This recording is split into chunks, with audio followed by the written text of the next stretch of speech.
Siddaramaiah no doubt ಜನಪರ ನಾಯಕ, ಜಾತ್ಯತೀತ ನಾಯಕ, ಪ್ರಗತಿಪರ ನಾಯಕ, ಅನ್ನಭಾಗ್ಯ ಅನ್ನುವಂಥ ಯೋಜನೆಗಳನ್ನು ಕೊಟ್ಟಿರ್ತಕ್ಕಂಥ ಅಂಥ ಸಿದ್ದರಾಮಯ್ಯನವ್ರನ್ನೇ ನಿಮ್ಮದೇ ಕಾಂಗ್ರೆಸ್ ಪಕ್ಷದವರು ಕೆಳಗಿಳಿಸ್ಬಿಟ್ರಲ್ಲ ಮೇಡಮ್. ಇಳಿಸ್ತಾರೆ, ಏನು ಮಾಡೋಕ್ಕಾಗಲ್ಲ. ಯಾಕೆಂದರೆ ಕಾಂಗ್ರೆಸ್ನಲ್ಲಿ ಇರೋರೆಲ್ಲ ಸರಿಗೆ ಇರಬೇಕು ಅನ್ನೋದಾಗಲ್ಲ.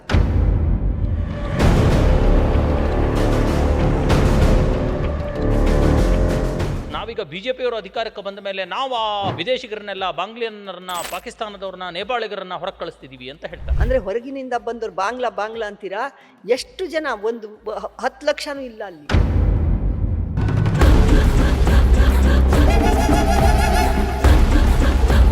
ಬಿಜೆಪಿಯವರ ದೃಷ್ಟಿಯಲ್ಲಿ BT ಲಲಿತಾ ನಾಯ್ಕ ಅವರು ದೇಶದ್ರೋಹಿಗಳು, ಫ್ರಾಕ್ಸಿ ವೋಟರ್ಸ್ಗಳಿಗೆ ಇಂಬು ನೀಡುವಂಥ ಮಾತುಗಳನ್ನು ಆಡ್ತಿದ್ದಾರೆ, ಮಾಜಿ ಸಚಿವರು ಅವರಿಗೆ ಬುದ್ಧಿ ಇಲ್ಲ ಅನ್ನೋಂಥ ಮಾತು ಬರುತ್ತೆ. ಸತ್ತೋರನ್ನ ಬಿಡಿ, 2 ಕಡೆ ಏನಾರ ನೀವು ಇಟ್ಕೊಂಡಿದ್ರೆ ಅವ್ರು ಅಂಥವ್ರನ್ನ ನೀವು ತೆಗೆದುಹಾಕಿ.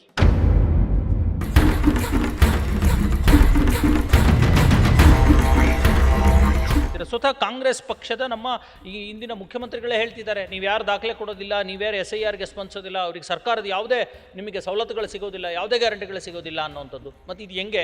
8ನೇ ತಾರೀಕು ಲಾಸ್ಟು. ಎಷ್ಟೋ ಜನಕ್ಕೆ ಏನು ಮಾಡ್ಬೇಕು ತೋಚಲ್ಲ. ಬಾಲಾ ನಾಯಕ್ ಅಂತ ಒಬ್ಬರ ಹೆಸರು. ಆ ಬಾಲನ ಏನು ಮಾಡಿದ್ರು, ಮಾಡಿದ್ದಾರೆ, ವಾಲಾ ನಾಯಕ್ ಮಾಡಿದ್ದಾರೆ. ಆದರೆ ನಾವೇನು ಹೇಳ್ತಾ ಇದ್ದೀವಿ, ಅದನ್ನು ಸುಧಾರಣೆ ಮಾಡಿ ಈ ಮಾತು ಹೇಳಿ. ಸರ್ವಜನಾಂಗದ ಶಾಂತಿಯ ತೋಟ ಕುವೆಂಪುರವರು ಹೇಳಿದಾಗ. ಹೌದೌದು, ಅದಂತೂ ಅದು ಒಳ್ಳೆ ಶಬ್ದ ಅದು. ಹೌದು, ಅದರಲ್ಲೇ ತಾಯಿ ಇದರಲ್ಲೇ ಹಾಕ್ಬಿಟ್ಟಿದ್ದಾರೆ ತಾಯಿ ನುಡಿ. ಅದಕ್ಕೆ ಅಂಥ ಒಂದು ತೋಟದಲ್ಲಿ ಇವ್ರು ತುಳಿದು ಹಾಕ್ತಾರಲ್ಲ ಇದು ಆ ಹೂವುಗಳನ್ನ, ಅದನ್ನ ಮಾಡಲ್ಲ ಕಾಂಗ್ರೆಸ್. ಬೆಳೆಯಕ್ಕೆ ಸ್ವಲ್ಪ ಒಂದಿಷ್ಟು ಜೀವ ಕೊಡ್ತಾರೆ. ಆ ರೀತಿ ಇರೋದ್ರಿಂದ ಅವ್ರ ಮತದಾರರು ಯಾರಪ್ಪ ಅಂದ್ರೆ, ಈಗ ನಮ್ಮಪ್ಪ ನಮ್ಮ ಅಜ್ಜ ಯಾರು ನನಗೆ ತಿಳಿದಿರೋ ಹಾಗೆ ಅವರೆಲ್ಲ ಕಾಂಗ್ರೆಸ್. ಅವರೆಲ್ಲ ಹೇಳ್ತಿದ್ರು, ಇಂದಿರಾ ಗಾಂಧಿ ನಮಗೆ ಕೊಟ್ಟು ಜಮಾನ ಹೋಯ್ತು. ಈ ಕಳೆದ 14 ವರ್ಷಗಳಿಂದ ಯಾರು ಹೇಳ್ರಿ, ಯಾರು ಕೇಳಿದ್ರು, ಈಗ ಬಿಜೆಪಿ ಈಗ ಜೆನ್ಸಿ ಬಂದಿದೆ, ಅದು ಬೇರೆ ವಿಚಾರ. 14 ವರ್ಷಗಳಿಂದ ಕಾಂಗ್ರೆಸ್ ಅನ್ನ ಅವರ ವೈಫಲ್ಯಗಳನ್ನ ಖಂಡಿಸಿ ತಾನೇ ಬೇರೆ ಸರ್ಕಾರವನ್ನ ಆಯ್ಕೆ ಮಾಡಿ ಬಂದಿದ್ದು. ಹೌದೌದು, ನಿಜ. ಹಾಗಾಗಿ ಆದ್ರೆ ಹಳುಬರೆಲ್ಲ ಇದಾರಲ್ಲ, ಈ ಜನ ಕಾಂಗ್ರೆಸ್ಸಿಗೆ ಬಡವರು ವೋಟ್ ಹಾಕ್ತಾರೆ, ಅದಂತೂ ನಿಜ. ಬಡವರು ಏನ್ ಮಾಡ್ತಾರಂದ್ರೆ, ಅದು ನೀವು ಬಿಜೆಪಿ ಎಷ್ಟೇ ಆಸೆ ತೋರಿಸಿದ್ರು ಕೂಡ ಅವ್ರು ನಂಬಲ್ಲ ಅದನ್ನ. ಮತ್ತೆ ಇಲ್ಲಿ ಏನೋ ಒಂದು ಭರವಸೆ ಅವರಿಗಿದೆ. ಹಾಗಾಗಿ ಕಾಂಗ್ರೆಸ್ಸಿಗೆ ಲಾಸ್ ಆಗತ್ತೆ. ಕಾಂಗ್ರೆಸ್ಸಿಗೆ ಖಂಡಿತವಾಗಿ ಬಡವರ ಓಟುಗಳು ಹೋಗುತ್ತೆ, ದಲಿತರ ಓಟುಗಳು, ಆಮೇಲೆ ದಮನಿತರ ಓಟುಗಳು ಹೋಗುತ್ತೆ, ಶೋಷಿತರ ಓಟುಗಳು ಹೋಗುತ್ತೆ, ಅಥವಾ ಈ ಗುಳೆ ಹೋಗುವಂತವ್ರ ಓಟುಗಳು ಹೋಗ್ಬಿಡುತ್ತೆ. ಹೊಟ್ಟೆಪಾಡಿಗಾಗಿ ಬೇರೆ ಕಡೆ ಜೀವನ ಅರಸಿ ಹೋಗುವಂತವರ ಓಟುಗಳು ಲೆಸ್ ಆಗ್ಬಿಡ್ತವೆ. ಹಾಗಾಗಿ ಅದು ಕಾಂಗ್ರೆಸ್ಸಿಗೆ ಬರಲ್ಲ. ಮತ್ತೆ ಮುಸ್ಲಿಮ್ಸ್ ಏನ್ ಮಾಡ್ತಾರೆ, ಮುಸಲ್ಮಾನ ಜನಾಂಗ ನಂಬಲ್ಲ ಬಿಜೆಪಿನ. ಯಾಕೆಂದ್ರೆ ಅದು ಯಾವತ್ತೂ ಕೂಡ ಇಲ್ಲಿ ಬೋಡಸ್ರಿ ಮಾತೈತಿರಿ, ಪಾಕಿಸ್ತಾನಕ್ಕೆ ಹೋಗ್ರಿ ಅಂತ ದೇಶದ್ರೋಹಿಗಳು ಅಂತ ಪಟ್ಟ ಕಟ್ತಾರಲ್ಲ. ಈಗ ಸಿದ್ದರಾಮುಲ್ಲಾ ಖಾನ್ ಅಂದ್ರು, ನಮಗೆಲ್ಲ ಗನ್ ಮ್ಯಾನ್ ಇಟ್ಕೊಳ್ಳೋ ಅಷ್ಟು ಗೌರ್ಮೆಂಟ್. ಸಿದ್ದರಾಮುಲ್ಲಾ ಖಾನ್ ಅಂದಿದ್ದು ಯಾವ ವಿಚಾರಕ್ಕೆ ಅಂದ್ರೆ, ಟಿಪ್ಪು ಸುಲ್ತಾನ್ ಜಯಂತಿನ ಆಚರಣೆ ಮಾಡ್ತಾರೆ ಅನ್ನೋ ಯಾರು ಈ ಆರೋಪಗಳನ್ನ ಮಾಡಿದ್ರು, ಇದೇ ಬಿಜೆಪಿಯ ಜಗದೀಶ್ ಶೆಟ್ಟರ್, BS ಯಡಿಯೂರಪ್ಪ, ಶ್ರೀರಾಮುಲು, ಆರ್ ಅಶೋಕ್, ಇವರೆಲ್ಲರೂ ಕೂಡ ಅದೇ ಟಿಪ್ಪು ಸುಲ್ತಾನ್ ಜಯಂತಿಯನ್ನ, ಟಿಪ್ಪು ಸುಲ್ತಾನ್ ಖಡ್ಗವನ್ನ ಹಿಡ್ಕೊಂಡು, ಟಿಪ್ಪು ಸುಲ್ತಾನ್ ಟೋಪಿಯನ್ನ ಹಾಕೊಂಡು ಜಯಂತಿಯನ್ನ ಆಚರಣೆ ಮಾಡಿದವರೇ. ಅವರ ಫೋಟೋಗಳು ಇವತ್ತಿಗೂ ಕೂಡ ಸೋಷಿಯಲ್ ಮೀಡಿಯಾದಲ್ಲಿ ರಾರಾಜಿಸ್ತವೆ. ಆದ್ರೆ ಇವತ್ತು ರಾಜಕಾರಣಕ್ಕಾಗಿ ಅಥವಾ ವೋಟಿಗಾಗಿ ಸಿದ್ದರಾಮಯ್ಯನವ್ರನ್ನ ಸಿದ್ದರಾಮುಲ್ಲಾ ಖಾನ್, ಟಿಪ್ಪು ಸುಲ್ತಾನ್ ದೇಶದ್ರೋಹಿ ಅದು ಅವ್ರು ನೆನಪಿರ್ಬೇಕಾಗಿತ್ತು. ನಾವು ಇದನ್ನ ಮಾಡಿದೀವಿ, ಈ ರಾಜಕೀಯ ಮಾಡಿ ಈ ತರ ಅಂದ್ರೆ ಜನ ಹೇಗ್ ನಂಬ್ತಾರೆ ಅನ್ನೋದು ತಿಳಿಬೇಕಾಗಿತ್ತು. ಅದಕ್ಕೆ ನಂಬಲ್ಲ ಬಹಳ ಜನ. ಎಷ್ಟೇ ನೀವು ಮುಸಲ್ಮಾನರೆಲ್ಲರೂ ಕೂಡ ಒಲಿತಾರೆ ಅಂದ್ರು, ಒಲಿತಾರೆ ಅವ್ರನ್ನ ಅಂದರೂ ಕೂಡ ಖಂಡಿತ 30%ಗಿನ್ನ ಹೆಚ್ಚು ಒಲಿಯಲ್ಲ. ಇನ್ನು 60-70% ಇವು. ಈಗ ಇಲ್ಲಿ ಕಟ್ ಮಾಡಿದರೆ ನಾನಾ ರೀತಿಯ ಹೆಸರುಗಳು. ಅಯ್ಯೋ, ಅವರಿಗಂತೂ ಸಿಕ್ಕಾಪಟ್ಟೆ. ಇದರಲ್ಲಿ ನೀವು ಅಂಕೆ ಸಂಖ್ಯೆ ತಗೋಬೇಕು ನೀವು. ಈಗ ಇಷ್ಟು ಕೋಟಿ ನಾವು ಲೆಕ್ಕ ಹಾಕ್ತಾ ಇದೀವಲ್ಲ, ಇದರಲ್ಲಿ ಎಷ್ಟು ಮುಸ್ಲಿಮ್ಸು, ಎಷ್ಟು ದಲಿತರು, ಇದು ಲೆಕ್ಕ ನಾವು ಹೇಳಿದ್ರೆ ಆಗ ನಿಮಗೆ ಗೊತ್ತಾಗುತ್ತೆ. ಸಮುದಾಯಗಳನ್ನು ಕೂಡ ಟಾರ್ಗೆಟ್ ಮಾಡ್ಲಾಗ್ತದೆ, ಖಂಡಿತ. ಸಂಖ್ಯಾತರು, ದಲಿತರು, ಕ್ರಿಶ್ಚಿಯನ್ಸ್. ಆಮೇಲೆ ಅಲ್ಲಿ ಒಂದು ಏರಿಯಾದಲ್ಲಿ ಬಿಡ್ತಾರೆ ಯಾರನ್ನ, ಬಿಜೆಪಿಯವ್ರನ್ನ. ನೋಡಿ, ಈ ಮನೆ ಇಷ್ಟು ಮುಸ್ಲಿಂ ಮನೆಗಳಿದಾವಲ್ಲ, ಅವ್ರು ನಮಗೆ ಓಟ್ ಕೊಡೋರಲ್ಲ, ಏನಾದ್ರು ಮಾಡಿ ಇದನ್ನ ನೀವು ತಪ್ಪುಗಳು ಕಂಡುಹಿಡಿಬೇಕು. ಅದು ಇದೆ. ಹಿಂದೆ ಹೋಗ್ತಾರೆ ಅವರು. ಹೋಗಿ ಅಲ್ಲೆಲ್ಲ ಎಷ್ಟು ಸಾಧ್ಯ ಅಷ್ಟು ಅವರು ನಾವು ಓಟ್ನಿಂದ ನಿರಾಕರಣೆ ಮಾಡ್ತಾರೆ. ಆ ರೀತಿ ಇದು ಬಿಜೆಪಿ, ಇದು ಕಾಂಗ್ರೆಸ್ ಅನ್ನೋದು ಅವರು ಅಲ್ಲಿ ಲೆಕ್ಕ ಹಾಕೇ ಇರ್ತಾರೆ. ಅವರು ಎಲ್ಲ ಲೆಕ್ಕ ಒಳ್ಳೆ ಬಿಡ್ತಾರೆ, ಅವ್ರನ್ನ ಹಿಂದೆ ಬಿಡ್ತಾರೆ. ಜನ ತುಂಬಾ ಶ್ರಮ ಪಡ್ತಾರೆ ಅವ್ರು ಬಿಜೆಪಿಯವರು. ಏನು ಅಂದ್ರೆ, ಮಹಿಳೆಯರು ಏನು ಮಾಡ್ತಾರೆ, ಈ ಏನು ಇದು ಬ್ಲೌಸ್ ಪೀಸು ಅದು ಇದು ತಗೊಂಡೋಗಿ ಅವ್ರ ಮನೆಯವ್ರ ಥರ ವಿಶ್ವಾಸದಿಂದ ಮಾತಾಡಿಸಿ ಅವರಿಗೆಲ್ಲ ಅದು ಕೊಟ್ಟು ನೀವೆಲ್ಲ ಇದು ಮಾಡ್ಬೇಕಮ್ಮ, ನಾವೆಲ್ಲ ರಾಮನ ಭಕ್ತರು, ದೇವ್ರಿಲ್ಲ ಅಂತಾರೆ, ಅಂಥದ್ದೆಲ್ಲ ಇದೆ, ನಾವು ಹಾಗೆಲ್ಲ ಆಗಬಾರ್ದು, ನಾವೆಲ್ಲ ಹಿಂದೂಗಳು, ನಾವೆಲ್ಲ ಯಾರ್ಯಾರೋ ಬಂದು ಸೇರ್ಕೊಂಡಿದ್ದಾರೆ ಇಲ್ಲಿ, ಆ ಜಾತಿ ಮುಸಲ್ಮಾನರು ಇವರು ಎಲ್ಲ ಸಿಖ್ರು ಅಂತ ವಿಷ ಬಿತ್ತಿ ಅವ್ರಿಗೆ ಹೌದಾ ಇವ್ರು ಪೂರ ನಂಬಿಡ್ತಾರೆ ಆ ಮಾತನ್ನು. ನಮ್ಮಂತಾರೆ ಹೇಳಿದ್ರೆ ನಮ್ಮನ್ನು ಬೇಕಾದ್ರೆ ಹೊಡಿತಾರೆ, ಬೇಕಾರೆ ಹೊಡೆದು ಓಡಿಸ್ತಾರೆ, ಇದು ತಪ್ಪು ಅಂತ ಹೇಳಿದ್ರೆ. ಆ ರೀತಿಯಲ್ಲಿ ತಲೆ ತುಂಬಿಸಿ ಅಲ್ಲಲ್ಲಿ ಸಾವಿರ ಜನ 500 ಜನಕ್ಕೆ ಇಷ್ಟು ಅಂತ ಬಿಟ್ಟಿದ್ದಾರೆ ಅವರು. ಆ ರೀತಿಯಲ್ಲಿ ಕೆಲಸ ಮಾಡೋದ್ರಿಂದ ವಿಷ ಬಹಳ ಬೇಗ ಹರಡ್ತಾ ಇದೆ. ಅದು ಪೂರಕವಾಗಿ ಇದನ್ನು ತಂದಿರೋದು. ಅಂದ್ರೆ ನಿಮ್ಮ ಮಾತಿನ ಅರ್ಥ, ಈ SIR ಪ್ರಕ್ರಿಯೆ ಹಿಂದೆ ಈ ಮತದಾರರ ವಿಶೇಷ ಪರಿಷ್ಕರಣಾ ಪಟ್ಟಿಯ ಅದನ್ನ ಇಂಪ್ಲಿಮೆಂಟ್ ಮಾಡೋದ್ರ ಹಿಂದೆ ಬಿಜೆಪಿಯ ಕಾರ್ಯಕರ್ತರು ಕೂಡ ಕೆಲಸ ಮಾಡ್ತಾ ಇದ್ದಾರೆ ಅನ್ನುವಂಥದ್ದು ಯಶಸ್ವಿಗೊಳಿಸಲಿಕ್ಕೆ, ಅಥವಾ ದಲಿತರನ್ನ, ಅಲ್ಪಸಂಖ್ಯಾತರನ್ನ, ಬಡವರನ್ನ, ಬಲ್ಲಿದರನ್ನ ಈ ಪಟ್ಟಿಯಿಂದ ಅಥವಾ ಮತದಾನದ ಹಕ್ಕಿನಿಂದ ದೂರ ಇಡ್ಲಿಕ್ಕೆ ಅವ್ರು ಕೆಲಸ ಮಾಡ್ತಿದ್ದಾರೆ. ಅವ್ರಿಗೆ ಗೊತ್ತಾಗಬಾರ್ದು ಏನಂದ್ರೆ ಆ ತರ ನೋಡ್ಕೋತಾರ. ನಮ್ಮನ್ನಾದ ಇವರು ನಮ್ಮ ತಲೆ ಮೇಲೆ ನಾವೇ ಕಲ್ಲು ಹಾಕೊಳ್ತಿದೀವಿ, ಆದ್ರಿಂದ ಇವ್ರು ಬಂದಿದ್ದಾರೆ ಅನ್ನೋದು ಅವ್ರಿಗೆ ಗೊತ್ತಾಗಲ್ಲ. ನಮ್ಮ ಹಿತೈಷಿಗಳು ಇವರು, ನಿಜವಾಗಿ ಇವರು ಬಹಳ ಇದಿದ್ದಾರೆ ಅನ್ನೋ ರೀತಿಯಲ್ಲಿ ಅವ್ರು ನಡ್ಕೊಂಡು ಈ ಮತದಾನದ ಒಂದು ಹಕ್ಕನ್ನ ಕಸ್ಕೊಳ್ತಾ ಇದ್ದಾರೆ. ಆ ಕಾರಣಕ್ಕಾಗಿ ನಾವಿವತ್ತು ಯೋಚನೆ ಮಾಡಬೇಕಾಗಿದೆ. ಇದು ಅವ್ರೇನಂತ ಬಣ್ಣಿಸ್ತಾರೆ ಅಂದ್ರೆ, ಅಯ್ಯೋ ಏನ್ ಸುಳ್ಳು ಹೇಳ್ತಾರ್ರಿ ಇವರು ಈ ಎಡಪಂಥೀಯ ವಿಚಾರದವರು, ನಾವೆಲ್ಲರೂ ಹಾಗೆ ಮಾಡ್ತೀವ, ನಾವು ಎಷ್ಟರ ಮಟ್ಟಿಗೆ ಇದು ಮಾಡ್ತೀವಿ ಅಂತಾರೆ. ಆದರೆ ಬಾಯಿ ಬಿಟ್ಟು ಎಷ್ಟೋ ಜನ ಹೇಳಿದ್ದಾರೆ, ಅವ್ರ ಜನ ಈಶ್ವರಪ್ಪನಿಂದ ಹಿಡಿದು ಪ್ರತಿಯೊಬ್ಬರು, ನಾವು ಈ ದೇಶದಿಂದ ಮುಸಲ್ಮಾನರು ಓಡಿಸ್ತೀವಿ, ಇಲ್ಲಿ ಹಿಂದೂ. ಯಾಕೆ ಬರುತ್ತಾ ಮಾತು? ಒಳಗಡೆ ಇರೋದ್ರಿಂದ ಹೊರಗಡೆ ಬರುತ್ತೆ. ನಾವು ಸುಮ್ಮನೆ ಯಾರು ಹೇಳಲ್ಲ. ಅವ್ರು ಯಾರು? ಅವ್ರು ಹಿಂದೂನೇ. ಆದರೆ ಇಲ್ಲಿ ಹಿಂದೂ ಅನ್ನೋದನ್ನು ತಪ್ಪು ಮಾಡ್ತಾರೆ. ಹಿಂದೂ ಅನ್ನೋ ಒಂದು ಇದಿದೆಯಲ್ಲ ಕಾನ್ಸೆಪ್ಟ್, ಅದರ ಅರ್ಥ ನಿಜ ಅಲ್ಲ. ಸಿದ್ದರಾಮಯ್ಯ ನೋ ಡೌಟ್ ಜನಪರ ನಾಯಕ, ಜಾತ್ಯತೀತ ನಾಯಕ, ಪ್ರಗತಿಪರ ನಾಯಕ, ಎಲ್ಲ ತಳ ಸಮುದಾಯಗಳ ಪರವಾಗಿ ಧ್ವನಿ ಎತ್ತುವಂತ ನಾಯಕ, ಎಲ್ಲರಿಗೂ ಆದ್ಯತೆ ಕೊಡುವಂತ ನಾಯಕ, ಎಲ್ಲರಿಗಿಂತ ಹೆಚ್ಚಿನದಾಗಿ ಬಡವರಿಗೆ ಆದ್ಯತೆ ಕೊಟ್ಟು ಅನ್ನಭಾಗ್ಯ ಅನ್ನುವಂತ ಯೋಜನೆಗಳನ್ನು ಕೊಟ್ಟಿರ್ತಕ್ಕಂಥ ಅಂಥ ಸಿದ್ದರಾಮಯ್ಯನವ್ರೇ ನಿಮ್ಮದೇ ಕಾಂಗ್ರೆಸ್ ಪಕ್ಷದವರು ಕೆಳಗಿಳಿಸ್ಬಿಟ್ರಲ್ಲ ಮೇಡಮ್. ಇಳಿಸ್ತಾರೆ, ಏನು ಮಾಡೋಕ್ಕಾಗಲ್ಲ. ಯಾಕೆಂದರೆ ಕಾಂಗ್ರೆಸ್ನಲ್ಲಿ ಇರೋರೆಲ್ಲ ಸರಿಗೆ ಇರಬೇಕು ಅನ್ನೋದಾಗಲ್ಲ. BJPಯಲ್ಲೂ ಕೂಡ ಕೆಲವರು ಕಾಂಗ್ರೆಸ್ ರೀತಿಯಲ್ಲಿ ವಿಚಾರ ಮಾಡುವಂಥ ವಿಚಾರವಾದಿಗಳಿರ್ತಾರೆ, ಮತ್ತು ಇಲ್ಲಿಯೂ ಕೂಡ ಮನುವಾದವನ್ನು ಪೋಷಣೆ ಮಾಡುವಂಥವ್ರು ಇರ್ತಾರೆ. ಆದರೆ ಒಂದಂತೂ ನಿಜ, ಈಗೇನು ನಮ್ಮ ಮುಖ್ಯಮಂತ್ರಿ DK ಶಿವಕುಮಾರ್ ಬಂದಿದ್ದಾರೆ, ಅವರು ಕೇಳಿ ಮಾಡ್ತಾರೆ. ಆದ್ದರಿಂದ ಅವರು ಒಳ್ಳೆಯ ಆಳ್ವಿಕೆ ಕೊಡೋಕ್ಕೆ ಸಾಧ್ಯ ಇದೆ. ಅರ್ಥ ಮಾಡ್ಕೊಳ್ತಾ ಇದ್ದಾರೆ, ಅರ್ಥ ಮಾಡಿಕೊಂಡು ಮಾಡ್ತಾರೆ. ಯಾಕೆಂದರೆ ಅವ್ರಿಗೆ ಅನುಭವ ಇದೆ ಸಾಕಷ್ಟು. ಅವರಿಗೂ ಈಗ 60 ಮೇಲೆ ಆಯಿತು, 64ನೇ ಹುಟ್ಟುಹಬ್ಬ ಆರಿಸ್ಕೊಂಡ್ರು. 64ನೇ ವರ್ಷ ಅಂದರೆ ಒಬ್ಬ ಮನುಷ್ಯನಿಗೆ ತಿಳುವಳಿಕೆ ಬರುವಂಥ ವಯಸ್ಸದು, ಅನುಭವದಿಂದ. ಆದರೆ ಅವರು ಬಹುಶಃ ಅದನ್ನು ಪಾಲಿಸ್ತಾರೆ. ಯಾಕೆ ಅಂದರೆ ಸಿದ್ದರಾಮಯ್ಯರಿಗೆ ಮತ್ತು ಬೇರೆಯವರಿಗೂ ಕೂಡ ತುಂಬ ಗೌರವ ಕೊಡ್ತಾರೆ ಅವರು. ಮತ್ತು ಅವ್ರು ಹೇಳೋದನ್ನು ಕೇಳಿಸ್ಕೊಳ್ತಾರೆ. ಕೇಳಿಸ್ಕೊಂಡು ತಮ್ಮದೇ ಆದ ವಿಚಾರ ಇದ್ದರೂ ಕೂಡ, ಈಗ ರಾಹುಲ್ ಗಾಂಧಿ ಅವ್ರು ಏನಾರು ಹೇಳಿದರೆ, ರಾಹುಲ್ ಗಾಂಧಿ ನಾನು ಹೇಳ್ತೀನಿ ಕಾವಿ ತೊಡದ ಸಂತ ಅಂತ ಹೇಳ್ತೀನಿ ನಾನು. ಯಾಕೆಂದರೆ ಅವರಿಗೆಲ್ಲ ಜಾತಿ ವರ್ಗಗಳು ಬೇಕು, ಬಡವರು ಬೇಕು, ಅತ್ಯಂತ ದೀನ ದಲಿತರ ಕಡೆ ಅವ್ರಿಗೆ ಗಮನ ಇದೆ. ಈ ದೇಶವನ್ನು ಹೇಗೆ ತಗೊಂಡು ಹೋಗ್ಬೇಕು ಅನ್ನೋದಿದೆ. ನೆಹರು ರಕ್ತ ನೋಡಿ, ಅದು ನಿಜವಾಗಿಯೂ ಕಾಂಗ್ರೆಸ್ ಎಷ್ಟೇ ಕೆಟ್ಟದಿದ್ರು ಕೂಡ ಜೋಳಕ್ಕೆ ಮುತ್ತೆಷ್ಟು ಕೆಟ್ಟರು ಜೋಳಕ್ಕಿನ್ನ ಕಡೆ ಅಲ್ಲ ಅಂತಾರೆ. ಹಾಗೆ ಅವರು ಬೇರೆಯವರು ಇದರಿಂದ ಕಾಂಗ್ರೆಸ್ ಕೆಡ್ತಾ ಇದೆ. ಅದು ಒಂದು ಟೀಮ್ನಲ್ಲಿ 1-2-3 ಕೆಟ್ಟವರಿದ್ದರೆ ಸಾಕು ಕೊಳಿಯೋದಕ್ಕೆ. ಹಾಗೆ ಇದ್ದಾರೆ ಹೊರತು ಕಾಂಗ್ರೆಸ್ ಅನ್ನುವಂಥದ್ರ ರಕ್ತನೇ ಎಲ್ಲ ಜನಗಳನ್ನು ಮುಂದೆ ತಗೊಂಡು ಹೋಗುವಂಥ ಶಕ್ತಿ ಇರುವಂಥದ್ದು. ಅದು ಬಿದ್ದು ಹೋಗ್ಬೋದು ಕೆಲವು ಸಾರಿ, ಏನೂ ಇಲ್ದಂಗೆ ನಾಶ ಆಗಿ ಈ ದೇಶದಲ್ಲಿ ಇಲ್ಲವೇ ಇಲ್ಲ ಕಾಂಗ್ರೆಸ್ ಅಂದರೂ ಕೂಡ ಮತ್ತೆ ಫೀನಿಕ್ಸ್ ಆಗಿ ಎದ್ದೇಳುತ್ತೆ. ಹೇಗೆ ಅಂದರೆ, ನಾವು ಬ್ರಿಟಿಷರು ಹೇಗೆ ನಮ್ಮನ್ನು ಬ್ರಿಟಿಷರಿಂದ ನಾವು ಬಿಡಿಸ್ಕೊಂಡು, ಹಾಗೆ BJPಯಿಂದನೂ ಕೂಡ ಬಿಡಿಸ್ಕೊಳ್ಳುವಂಥ ಕಾಲ ಬರುತ್ತೆ. Social welfare democratic party. ಆ ಪಾರ್ಟಿನಲ್ಲಿ ಒಳ್ಳೆಯ ವಿಚಾರಗಳಿದ್ದಾವೆ. ಆದರೆ ನನಗೆ ಏನು ಅನ್ನಿಸ್ತಂದ್ರೆ, ದ್ವಂದ್ವ ಆಯ್ತು ನನಗೆ. ಕಾಂಗ್ರೆಸ್ ಬಿಟ್ಟರೆ ಬೇರೆ ಪಾರ್ಟಿಗಳು ಬರಲ್ಲ. ಒಂದು ವೇಳೆ ನಾವು ಕಾಂಗ್ರೆಸ್ಸನ್ನು ಟೀಕೆ ಮಾಡಿ ಇದ್ರ ಜೊತೆ ಸೇರಿಕೊಂಡ್ರೆ ಇದಂತೂ ಬರಲ್ಲ, BJP ಬರುತ್ತೆ. ಅದಕ್ಕೆ ನಾನು ಹೇಳಿದೆ, ಇಲ್ಲ ನಾನು ಅದರಲ್ಲಿ ಏನು ಬರಲ್ಲ ಅಂತ. ಮತ್ತು ಕಾಂಗ್ರೆಸ್ಸಿಗೆ ನಾವು ಯಾವ ರೀತಿ ಹೆಲ್ಪ್ ಮಾಡಬೇಕು ಅನ್ನಿಸ್ತು. ನನ್ನ ಜೊತೆಗೆ ತುಂಬ ಜನ ಬಂದುಬಿಟ್ಟಿದ್ರು ಆ ಪಾರ್ಟಿ ಹೋದ, ಸಾವಿರಾರು ಜನ ಅಭಿಮಾನಿಗಳು. ನಾನೇನು ಮಾಡಿದೆ, ಅವ್ರನ್ನೆಲ್ಲ ಈ ಕಾಂಗ್ರೆಸ್ಸಿಗೆ ಸೇರಿಸಿದೆ. ಆ ಕಾಂಗ್ರೆಸ್ಸಿಗೆ ಹೇಳಿದೆ ನಾನು ಅಧ್ಯಕ್ಷರಿಗೆ, ಯಾರು DK ಶಿವಕುಮಾರ್ ಅಧ್ಯಕ್ಷರಿದ್ರಲ್ಲ, ಸರ್ ಈ ಥರ ಇದ್ದಾರೆ, ಇವರೆಲ್ಲ ಎಲ್ಲೆಲ್ಲೋ ಚೆದರಿ ಹೋಗೋ ಬದಲಾಗಿ ಕಾಂಗ್ರೆಸ್ನಲ್ಲಿರ್ತಾರೆ, ಒಂದು ಒಳ್ಳೆ ತತ್ವ ಸಿದ್ಧಾಂತ ಸ್ವಲ್ಪ ಆದರೂ ಇದ್ದೇ ಇರತ್ತಿದ್ರು. ಅದಕ್ಕೆ ಸೇರಿಸ್ಕೊಳ್ಳಿ ಅಂದರೆ ಖಂಡಿತ ಸೇರಿಸ್ತೀವಿ ಅಂದರು. ಮತ್ತು ಸಹಾಯ ಮಾಡಿದರು. ಸಹಾಯ ಅಂದರೆ ಅವರಿಗೊಂದು ಊಟ ಹಾಕುವಂಥದ್ದು. ಆ ಸೇರಿಸಿದಾಗ ಏನು ಮಾಡಿದ್ದಾರೆ, ಆ ಬಾವುಟ ಕೊಡಬೇಕಲ್ಲ, ಅದನ್ನು ನನ್ನ ಕೈ ಕೊಟ್ಟರು. ಇಲ್ಲ ಸರ್ ನಾನಲ್ಲ, ಇಲ್ಲಿ ಒಬ್ಬರು ಕೈಲಿ ಕೊಡಿ, ಇಷ್ಟು ಜನ ಸೇರ್ತಿದಾರಲ್ಲ ಅವ್ರ ಕೈಗೆ ಅಂದರೆ ಅವ್ರೇನು ಮಾಡಿದ್ರೆ, ಇಲ್ಲ ಇಲ್ಲ ನೀವೇ ಹಿಡ್ಕೋಬೇಕು, ಜಿದ್ದಿಗೆ ಬೀಳಬಾರ್ದು. ಮೇಡಮ್, ನೀವು ರಾಮಕೃಷ್ಣ ಹೆಗಡೆ ಅವರಂಥ ಮುಖ್ಯಮಂತ್ರಿಯವರ ಜೊತೆಗೂ ಕೂಡ ಕೆಲಸ ಮಾಡಿಕೊಂಡು ಅವರನ್ನು ನೋಡಿಕೊಂಡು ಇಲ್ಲಿವರೆಗೂ ಕೂಡ ಡಿ ಕೆ ಶಿವಕುಮಾರ್ ಅವ್ರಿಗೂ ಕೂಡ ಬಂದಿದ್ರ. 4 ದಶಕಗಳ ಹಿಂದಿನ ರಾಜಕಾರಣಕ್ಕೂ ಅಂದಿನ ಮುಖ್ಯಮಂತ್ರಿಗಳಿಗೂ ಅಥವಾ ಅವರ ತೆಗೆದುಕೊಳ್ತಾ ಇರ್ತಕ್ಕಂಥ ನಿರ್ಧಾರಗಳಿಗೂ ಈ ನಡುವೆ ಬಂದಿರತಕ್ಕಂಥ ಈ 4 ದಶಕಗಳ ಪಯಣದ ನಂತರ ಇವತ್ತಿನ ರಾಜಕಾರಣಕ್ಕೂ ವ್ಯತ್ಯಾಸ ಏನಾದರೂ ಇದೆ ಅಂತ ಅನ್ಸುತ್ತೆ? ತುಂಬ ಇದೆ, ತುಂಬ ಇದೆ. ಯಾವ ಅರ್ಥದಲ್ಲಿ ಅಂದರೆ ರಾಮಕೃಷ್ಣ ಹೆಗಡೆ ಅವರು ಮುಖ್ಯಮಂತ್ರಿ ಆದಾಗ ಬರೆದಿರೋ ಪತ್ರಗಳಿದಾವಲ್ಲ, ಅವು ನಮಗೆಲ್ಲ ಏನ್ರಿ ಅವು ಒಳ್ಳೆ ನಮಗೆ ಪಾಠ ಕಲಿಸೋವಂಥವು. ಈ ರೀತಿಯಾಗಿ ನಾವು ನಾಡನ್ನು ಕಟ್ಟಬೇಕು, ಇಂಥ ದಿಕ್ಕಿನಲ್ಲಿ ಹೋಗಬೇಕು. ಎಲ್ರಿಗೂ ಮುಖ್ಯಮಂತ್ರಿ ರಾಮಕೃಷ್ಣ ಹೆಗಡೆ.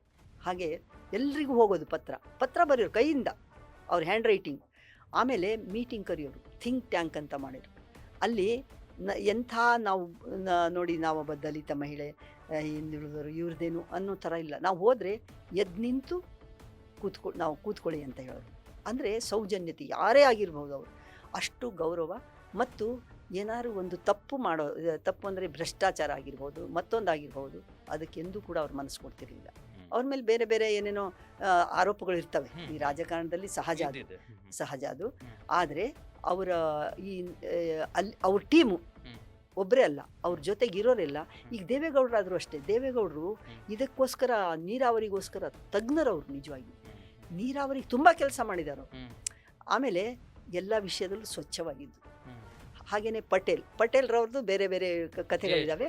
ಆದರೆ JH ಪಟೇಲ್, ಆದರೆ ಅವ್ರು ಎಷ್ಟು ವಿಷಯ ತಿಳ್ಕೊಂಡಿದ್ರಂದರೆ, ನೀವು ಯಾವ ದೇಶದಲ್ಲಿ ಏನು ನಡೀತಾ ಇದೆ ಅದನ್ನು ನಾವು ಹೇಗೆ ಅಳವಡಿಸ್ಕೋಬೇಕು ಅನ್ನೋದನ್ನು ಗಂಟೆಗಟ್ಟಲೆ ಮಾತಾಡೋರು. ನಾವು ಕೂತ್ಕೊಂಡ್ರೆ ಸಾಕು, ಅವ್ರ ಮಾತು ಕೇಳ್ತಾ ಇರ್ಬೇಕು ಅನ್ಸುತ್ತೆ. ಪ್ರತಿಯೊಂದು ಯೋಜನೆಗಳನ್ನ ಹೇಗೆ ತರಬೇಕು. ಚಂದ್ರೇಗೌಡ ಹಿಸ್ಟ್ರಿ DB ಚಂದ್ರೇಗೌಡ ಇಡೀ ಮೈಸೂರು ಸಂಸ್ಥಾನ ಮತ್ತು ಗಂಗರು, ಚೋಳರು ಇವರು ಆಳಿದ್ದು ಇದು ಎಲ್ಲವೂ ಬಾಯಿಲಿತ್ತು ಅವ್ರಿಗೆ. ಅವರೆಲ್ಲ ಕೂಡ ಜೀವರಾಜ ಆಳ್ವ ಒಳ್ಳೆಯ ಸಂಘಟಕರು. ಸಿಂಧ್ಯಾ ಈಗ ಇದಾರೆ, PGR ಸಿಂಧ್ಯಾ. ಅವ್ರ ನಂತರ ಸ್ವಲ್ಪ ಇವರು, ಆದರೂ ಕೂಡ ಇವರೆಲ್ಲ ಕೂಡ ಅವ್ರ ಹಿಂದೆ ಇದ್ದಂಥದ್ದು. ಅವರೆಲ್ಲರೂ ಕೂಡ ಒಟ್ಟಿನಲ್ಲಿ ನಾನು ಕಂಡ ಹಾಗೆ ಗುಂಡೂರಾಯರ ಕಾಲದಿಂದ ನಾನು ನೋಡಿದ್ದು. ಅದಕ್ಕೆ ಮೊದಲು ನಾವು ಅಷ್ಟು ಗಮನಿಸ್ತಿರ್ಲಿಲ್ಲ. ನೋಡಿ, ರಾಮಕೃಷ್ಣ ಹೆಗಡೆ ಅವ್ರ ಬಗ್ಗೆ ನಾನು ದಾರದ ಬಲ ಹೊಂದಿದ್ದರೆ ಸಾಕು ಅಂತ ಒಂದು ಲೇಖನ ಬರೆದೆ ಲಂಕೇಶ್ ಪತ್ರಿಕೆಯಲ್ಲಿ. ಆ ಲೇಖನ ಏನಿತ್ತಂದರೆ, ನಾನು ಹೋದೆ, ಇನ್ನೊಬ್ರು ಯಾರೋ ಬಂದರು, ಸರ್ ಇವರಿಗೆ ಬಹಳ ಕಷ್ಟ ಇದೆ, ಇವ್ರ ಹೆಂಡತಿ ಗಂಡ ಹೆಂಡತಿ ಬೇರೆ ಬೇರೆ ಕಡೆ ಇದ್ದಾರೆ, ಮಕ್ಕಳೆಲ್ಲೂ ಆಗಿದ್ದಾರೆ, ಆದ್ದರಿಂದ ಇವ್ರಿಗೆ ಟ್ರಾನ್ಸ್ಫರ್ ಬೇಕಾಗಿದೆ ಅಂತಂದೆ. ನಾನು ಟ್ರಾನ್ಸ್ಫರ್ ಕೇಳ್ತಿರ್ಲಿಲ್ಲ, ಆದರೆ ಕಷ್ಟ ಅಂದರೆ ಅದು ಪಾಪ ಅವ್ರಿಗೆ ಅನುಕೂಲ ಆಗೋದಲ್ಲ, ಅದಕ್ಕೆ ಕೇಳಿದೆ. ಸರಿ ಅಂತ ತಗೊಂಡ್ರು. ಆ ಮಾರನೇ ದಿವಸ ನೋಡ್ತೀನಿ ಅವ್ರ ಹೆಸರು ಬೇರೆ ಯಾರಿಗೂ ಕೊಟ್ಟಿದ್ದಾರೆ. ಆಗ ಅವ್ನು ಬ್ರಾಹ್ಮಣ, ಅದಕ್ಕೆ ದಾರದ ಬಲ ಇದ್ರೆ ಇವ್ರು ಮಾಡ್ತಾರೆ ಅಂತ ಬರದೆ ಪತ್ರಿಕೆಗೆ ಆದರೆ ಶುರುವಾಗಿದ್ದೆ ಅದು ಆ ಥರ. ನಾನು ಇಂದಿರಾ ಗಾಂಧಿ ಬಗ್ಗೆ ನಾನು ಲಂಬಾಣಿ ಮಹಿಳೆ ಮತ್ತು ಹಾರುವ ಇಂದಿರಾ ಅಂತ ಬರೆದಾಗಲೇ ಅದ್ಭುತವಾದ ಲೇಖನಗಳನ್ನ 1981ರಿಂದ ಬಂದಿರತಕ್ಕಂಥ ಲಂಕೇಶ್ ಪತ್ರಿಕೆಯಲ್ಲಿ ನೀವು ಕೂಡ ಬರೀತಾ ಇದ್ದೀರಿ. 360 ಲೇಖನಗಳು ಬರೆದಿದ್ದೀನಿ. ಹೆಂಗಿತ್ತು ಮೇಡಮ್ ಲಂಕೇಶ್? ಅದ್ರ ಧೀಮಂತ ಪತ್ರಕರ್ತ. ಯಾಕಂದ್ರೆ ನಾವು ಇವತ್ತಿನ ಪತ್ರಿಕೋದ್ಯಮ, ಇವತ್ತಿನ ಮಾಧ್ಯಮ ಒಂದು ತಳಕ್ಕೆ ತಲುಪಿರ್ತಕ್ಕಂಥ ಹೊತ್ತಿನಲ್ಲಿ ನಿಷ್ಠೂರವಾಗಿ ಪ್ರಾಮಾಣಿಕವಾಗಿ ಬದುಕಿರ್ತಕ್ಕಂಥ ಕರ್ನಾಟಕ ಜರ್ನಲಿಸಂಗೆ ಮಾದರಿಯಾಗಿರ್ತಕ್ಕಂಥ ಲಂಕೇಶ್ ಅವ್ರನ್ನ ನೆನೆಸ್ಕೊಳ್ಳೇಬೇಕು.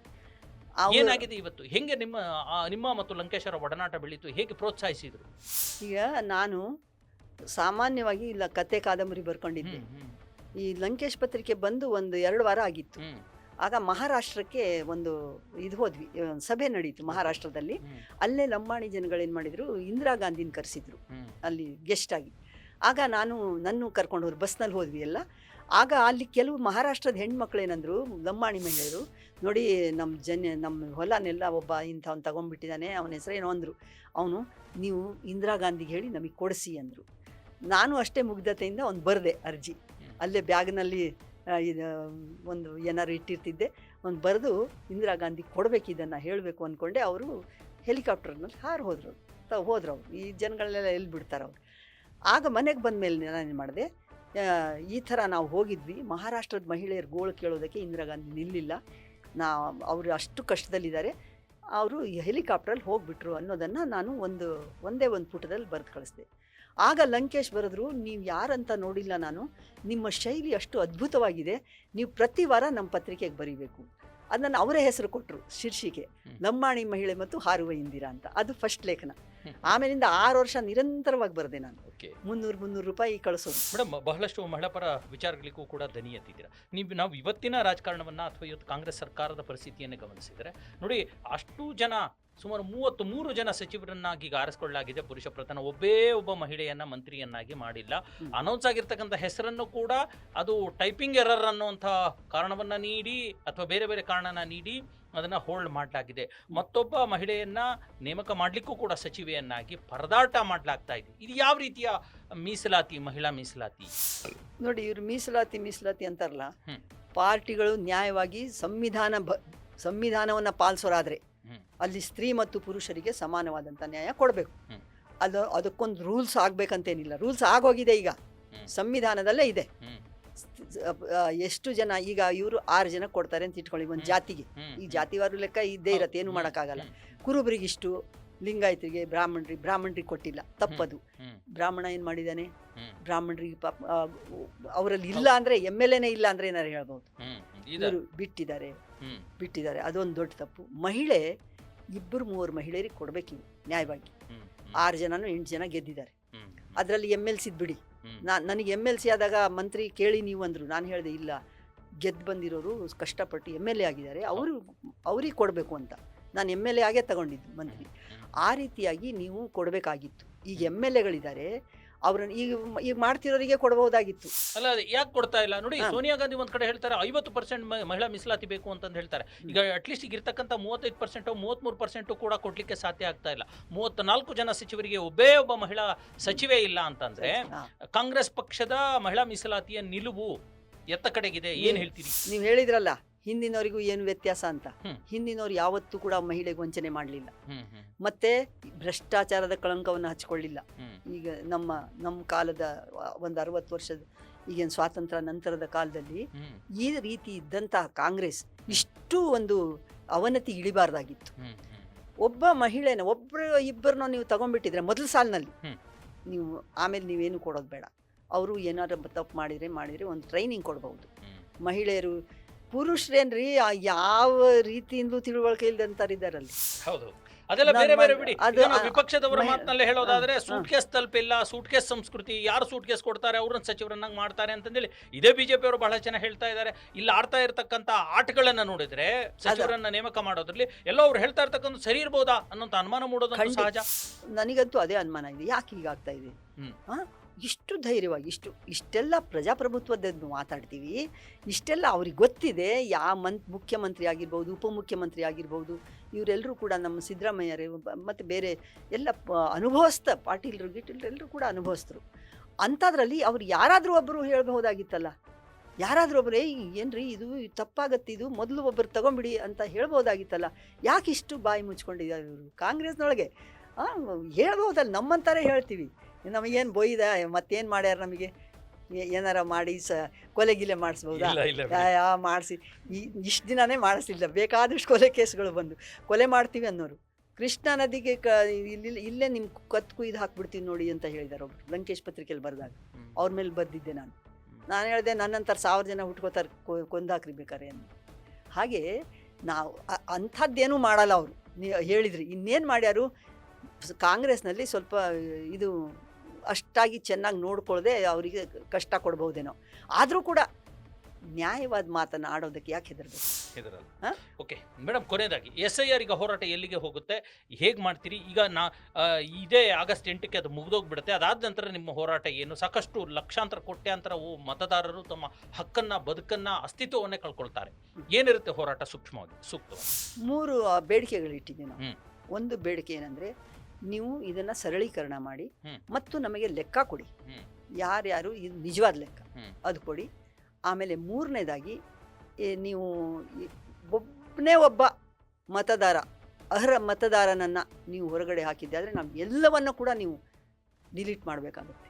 ಒಬ್ಬರನ್ನೆಲ್ಲ, ಯಾರೂ ಬೇಕಾಗೇ ಇಲ್ಲ, ನಿಮ್ಮ ಇದೇ ಬೇಕಾಗಿಲ್ಲ ನಮಗೆ ಅನ್ನೋ ಹಂತಕ್ಕೂ ಕೂಡ ನಾವು ಹೋಗ್ಬೋದು. ಅದನ್ನು ಕೂಡ ಎಚ್ಚರಿಸಿದ್ದೀವಿ. ನೀವು ಸರ್ವಾಧಿಕಾರಿಯಾಗಿ ವರ್ತಿಸಬಾರ್ದು, ಮತ್ತು ಯಾವುದೇ ಒಂದು BJP ಅಥವಾ ಇನ್ನೊಂದು ಪಾರ್ಟಿಯ ಕೈಗೊಂಬೆಯಾಗಿ ನೀವು ಇರಬಾರ್ದು. ನಿಮ್ಮ ಸ್ವಂತಿಕೆಯಿಂದ ನೀವು ಚುನಾವಣಾ ಆಯೋಗಕ್ಕೆ ನಾವು ಮತ್ತೆ ಮತ್ತೆ ಮನವಿ ಮಾಡಿದ್ದೀವಿ, ನ್ಯಾಯವಾಗಿ ಮಾಡಿ, ನಾವು ನಿಮಗೆ ಸಹಕಾರ ಕೊಡ್ತೀವಿ ಸಾರ್ವಜನಿಕರು. ಆದ್ದರಿಂದ ನಮ್ಮ ಇದನ್ನು ನಾವು ಹೇಳಿದ್ದೀವಿ. ಈಗ ನಾಳೆ ಒಂದು ರೌಂಡ್ ಟೇಬಲ್ ಕಾನ್ಫರೆನ್ಸ್ ಇದೆ, ನಡೀತಾ ಇದೆ ನಿಮಗೆ ಅದೇ ಹೇಳೋಣ ಅಂತಿದ್ದೆ ನಾನು, ಆದರೆ ನೀವು ಕರೆದ್ರಲ್ಲ, ಅದಕ್ಕೆ ಬಂದು ನಾಳೆ ಇತ್ತಲ್ಲ ಅಲ್ಲೇ ಬರ್ಬೋದಾಗಿತ್ತು ಅಂತ. ಆ ರೀತಿಯಾಗಿ ನಾವು ಮಾಡ್ತಾಯಿದ್ದೀವಿ. ಅವ್ರಿಗೆ ನಾವು ಕೇಳ್ಕೊಳ್ಳೋದಿಷ್ಟೇ, ಇದು ಯಾರ ಮೇಲೆ ಜಿದ್ದಿಗೆ ಹೇಳ್ತಾ ಇಲ್ಲ, ನಾವು ಯಾವುದೋ ಹಠಕ್ಕೆ ಹೇಳ್ತಾ ಇಲ್ಲ. ಇಲ್ಲಿ ನಿಜವಾಗಿಯೂ ದಲಿತರಿಗೆ, ಬಡವರಿಗೆ, ಹೆಣ್ಮಕ್ಳು ಮದುವೆಯಾಗಿ ಈಗ ಗಂಡನ ಮನೆಗೆ ಬಂದಿರ್ತಾರೆ, ಅವರು ಏನು ವೋಟ್ ಮಾಡಿರಲ್ಲ, ಆ ವಯಸ್ಸಿಗೆ ಅವ್ರು ಮಾಡೇ ಇರೋದಿಲ್ಲ, ತಂದೆ ತಾಯಿ ಇರಲಾರ್ದವ್ರು ಇದ್ದಾರೆ, ಅವರೆಲ್ಲ ನಿಮಗೆ ದಾಖಲೆಗಳು ಒದಗಿಸೋಕ್ಕಾಗಲ್ಲ. ನೀವು ಹೇಳಿದಂಥ ದಾಖಲೆಗಳು ಬಹಳ ಕರಕಷ್ಟವಾದಂಥವು, ಅದನ್ನು ಫಿಲಪ್ ಮಾಡೋಕ್ಕೆ ಸಾಧ್ಯ ಆಗಿಲ್ಲ. ಒಂದು ಕಡೆ ಏನು ಮಾಡಬೇಕಂತೆ, 2 ಕಡೆ ಫಿಲಪ್ ಮಾಡಬೇಕಂತೆ, ಅದು ಬಹಳ ಡೇಂಜರ್. ಅದು 2 ಕಡೆ ಮಾಡಿದಾಗ ಇದು ಇಲ್ಲ, ಸರಿ ಇಲ್ಲ, ಒಂದಕ್ಕೊಂದು ತಾಳೆ ಆಗಲಿಲ್ಲ, ಬೇರೆ ಬೇರೆ ರೀತಿ ಸಮಸ್ಯೆ ಬರುತ್ತೆ. ಸಮಸ್ಯೆ ಬಹಳ ಸಿಲ್ಲಿ ಪಾಯಿಂಟಿಗೋಸ್ಕರ ಹೋರಾಟ ಮಾಡೋದಕ್ಕೆ ತಯಾರಾಗಿದ್ದೀವಿ. ಓಕೆ ಮೇಡಮ್, ಒಳ್ಳೇದಾಗ್ಲಿ ನಿಮ್ಮ ಹೋರಾಟ. ನೀವು ಅಜನ್ಮ ಹೋರಾಟಗಾರರು. ನಾನು ಸ್ಟಾರ್ಟಿಂಗ್ ಅಲ್ಲೇ ಹೇಳಿದೆ, 80 ವರ್ಷ ದಾಟಿದ್ರು ಕೂಡ ಇವತ್ತು ಬೀದಿಗೆ ನಿಂತ್ಕೊಂಡು ಹೋರಾಟ ಮಾಡ್ತೀನಿ ಅಂತಂದು ಹೇಳಿ ನಮ್ಮ BT ಲಲಿತಾ ನಾಯ್ಕ ಅಮ್ಮ ಅವ್ರು ನಿಂತಿದ್ದಾರೆ ಅಂತಂದ್ರೆ ಅವರೆಲ್ಲ ನಮಗೆ ಪ್ರೇರಣೆ. ಯಾಕೆ ಗೊತ್ತಾ, ಎಲ್ಲಿ ಅನ್ಯಾಯ ನಡೆಯುತ್ತೆ ಅಲ್ಲಿ ಎದ್ದು ನಿಂತು ಒಂದು ಕೂಗನ್ನು ಹಾಕು ಅನ್ನುವಂಥದ್ದು ಅದು ನಮ್ಮೊಳಗಿನ ಅದು ಜಾಗೃತಿ ಕ್ರಾಂತಿಯನ್ನು ಸೂಚಿಸುತ್ತೆ ಅನ್ನೋಂಥ ಮಾತನ್ನು ಅವರು ಅಕ್ಷರಶಃ ಪಾಲಿಸ್ತಾ ಇದ್ದಾರೆ, ಹಾಗೆ ಬದುಕ್ತಾ ಇದ್ದಾರೆ. Thank you very much madam, ಇಲ್ಲಿವರೆಗೂ ಬಂದು ನಮ್ಮೊಂದಿಗೆ ನಿಮ್ಮ ಅನುಭವ ಮತ್ತು ಮಾತುಗಳನ್ನು ಹಂಚಿಕೊಂಡಿದ್ದೀರಾ. Thank you so much. ನಮಸ್ತೆ. ಎಸ್ ವೀಕ್ಷಕರೇ, ಇದಾಗಿತ್ತು ಇವತ್ತಿನ ವಿಶೇಷ ಒಂದು ಚರ್ಚೆ. BT ಲಲಿತಾ ನಾಯ್ಕ್ ಅವರ ಜೊತೆಗೆ ಮಾಜಿ ಸಚಿವರು, ಹೋರಾಟಗಾರ್ತಿ, ಬರಹಗಾರ್ತಿ, ಒಂದು ರೀತಿಯ ಕರ್ನಾಟಕದ ಅಸ್ಮಿತೆ ಅಂತಲೂ ಕೂಡ ಹೇಳ್ಬೋದು.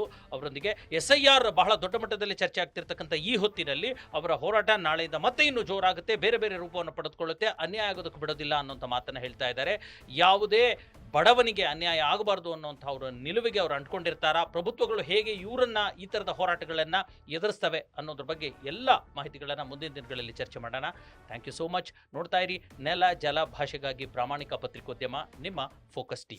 ಸಿದ್ದರಾಮಯ್ಯ ನೋ ಡೌಟ್ ಜನಪರ ನಾಯಕ, ಜಾತ್ಯತೀತ ನಾಯಕ, ಪ್ರಗತಿಪರ ನಾಯಕ, ಅನ್ನಭಾಗ್ಯ ಅನ್ನುವಂಥ ಯೋಜನೆಗಳನ್ನು ಕೊಟ್ಟಿರ್ತಕ್ಕಂಥ ಅಂಥ ಸಿದ್ದರಾಮಯ್ಯನವ್ರನ್ನೇ ನಿಮ್ಮದೇ ಕಾಂಗ್ರೆಸ್ ಪಕ್ಷದವರು ಕೆಳಗಿಳಿಸ್ಬಿಟ್ರಲ್ಲ ಮೇಡಮ್. ಇಳಿಸ್ತಾರೆ, ಏನು ಮಾಡೋಕ್ಕಾಗಲ್ಲ. ಯಾಕೆಂದರೆ ಕಾಂಗ್ರೆಸ್ನಲ್ಲಿ ಇರೋರೆಲ್ಲ ಸರಿಗೆ ಇರಬೇಕು ಅನ್ನೋದಾಗಲ್ಲ.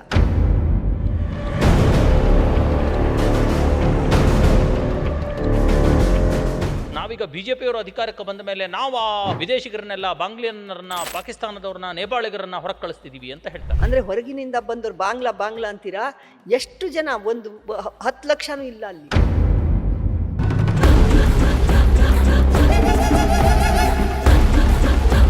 BJPಯವರ ದೃಷ್ಟಿಯಲ್ಲಿ BT ಲಲಿತಾ ನಾಯ್ಕ ಅವರು ದೇಶದ್ರೋಹಿಗಳು, ಫ್ರಾಕ್ಸಿ ವೋಟರ್ಸ್ಗಳಿಗೆ ಇಂಬು ನೀಡುವಂಥ ಮಾತುಗಳನ್ನು ಆಡ್ತಿದ್ದಾರೆ, ಮಾಜಿ ಸಚಿವರು ಅವರಿಗೆ ಬುದ್ಧಿ ಇಲ್ಲ ಅನ್ನೋಂಥ ಮಾತು ಬರುತ್ತೆ. ಸತ್ತೋರನ್ನ ಬಿಡಿ, 2 ಕಡೆ ಏನಾರ ನೀವು ಇಟ್ಕೊಂಡಿದ್ರೆ ಅವ್ರು ಅಂಥವ್ರನ್ನ ನೀವು ತೆಗೆದುಹಾಕಿ.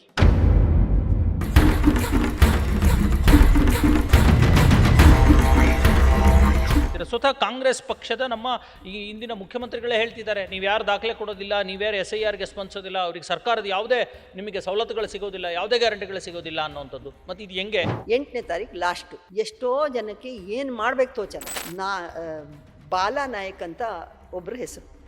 ಆ ಬಾಲನ ಏನು ಮಾಡಿದ್ರು, ಮಾಡಿದ್ದಾರೆ, ವಾಲಾ ನಾಯಕ್ ಮಾಡಿದ್ದಾರೆ. ಆದರೆ ನಾವೇನು ಹೇಳ್ತಾ ಇದ್ದೀವಿ, ಅದನ್ನು ಸುಧಾರಣೆ ಮಾಡಿ ಈ ಮಾತು ಹೇಳಿ.